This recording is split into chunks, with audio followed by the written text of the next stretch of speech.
amaba wax dhibaasida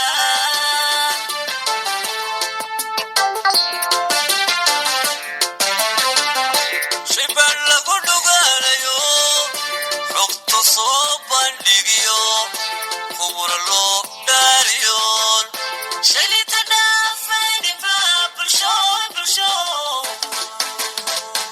bulshooy maanta loo dhisane.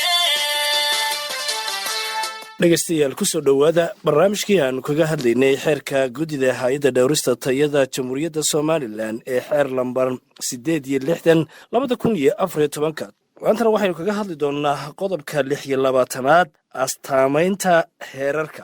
hay-addu waxay si rasmiya u baahinaysaa faafinta rasmiga ee qaranka astaanta heertayeedka waanay bedeli kartaa. astaamaha heertayeedku waxay ka baadisoocayaan agabka iyo dhaqangalka howl socod ee waafaqsan sharciga iyo kuwa aan waafaqsanayn.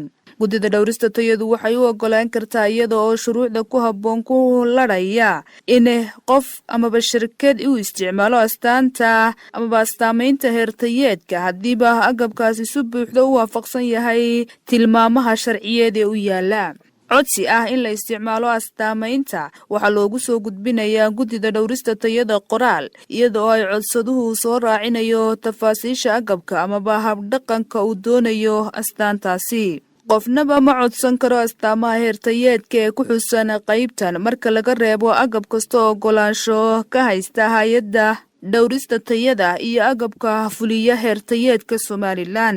qof kasta oo soo codsada astaanta heertayeedka galka agabka amaba astaan kasta oo lagu dhejiyo agabka ku dul sameeya ama ku wareejiya qafas ama weel uu ku dhex jiro agab ay ka muuqdaan astaamaha heertayeedka ama weel amaba qafis si uu loogu muujiyo astaamaha heertayeedka. waxaa loo aqoonsan doonaa in si buuxda loogu dhaqangeliyay astaamaynta heertayeedka agabka lagu muujiyey. guddida dhowrista tayadu marka uu ku qanco sitaha ogolaanshiyuhu aanu buuxin shuruudaha lagu tilmaamay xeerkan aanu soo saarin amaba keenin agabka ogolaanshiyuhu ku salaysnaa oo waafaqsan astaamaynta iyo heertayeedka somalilan ee la asteeyey joojiyey soo saaridda ama soo dejinta agabka ogolaanshiyuhu ku salaysnaa.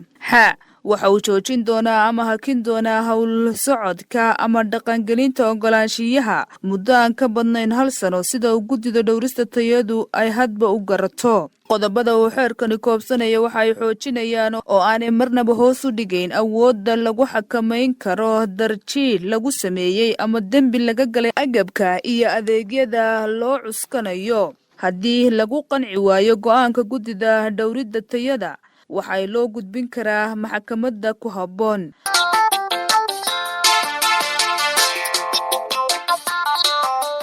dhegaystayaal barnaamijkaasi aynu kaga waramaynay xeerka guddida hay-adda dhowrista tayada jamhuuriyadda somalilan oonu ku soo qaadanay qodobka 26aad intaasi ayaynu kusoo gabagabaynaynaa. barnaamijkan oo kale intaynu ku kulmi doonno waxaan idinkaga tegaynaa asalaamu calaykum waraxmatullaahi wabarakaatu.